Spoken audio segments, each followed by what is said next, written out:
Et il est donc 8h01, cela veut dire, Alban, que les bureaux de vote viennent d'ouvrir. Il y a une minute, les Français sont une nouvelle fois appelés aux urnes pour ce second tour des élections législatives dans 501 des 577 circonscriptions qui n'ont pas élu de député dimanche dernier. Le scrutin s'annonce historique et son issue incertaine.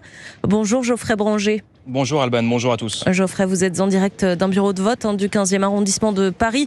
On imagine que les équipes sont arrivées tôt pour tout mettre en place. Est-ce que ça y est, le coup d'envoi a été donné ? Eh bien oui, les portes de ce bureau de vote viennent d'ouvrir à l'instant. C'est le début officiel de ce second tour des législatives anticipées. Un scrutin évidemment très attendu. Dans ce bureau de vote au cœur de la capitale, les assesseurs sont à leur poste, prêts à recevoir les électeurs. Il faut dire qu'ils sont ici depuis un moment. Isabelle est agent de bureau. Elle est arrivée un peu avant 7h pour tout mettre en place. Les tables, les isoloirs, la table de décharge évidemment, les affiches obligatoires qui expliquent comment se déroule l'élection, les étapes, etc. Pas mal d'éléments juridiques aussi, voilà. Tout mettre en place, tout préparer. En général, à 8h, on est largement prêt, mais bon, c'est vrai que ça prend du temps quand même. Devant cette école élémentaire, quelques électeurs viennent tout juste d'arriver. Ils seront parmi les premiers Français à glisser leur bulletin dans l'urne aujourd'hui.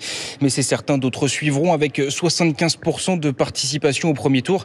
Cette circonscription est l'une de celles qui a le plus voté ici à Paris. Par ailleurs, une donnée intéressante, sur environ 1500 électeurs dans ce bureau de vote, il y a à peu près 20% de procuration. Merci beaucoup Geoffrey. Au niveau national, pour le second tour, ce sont 2 400 000 procurations qui ont été établies.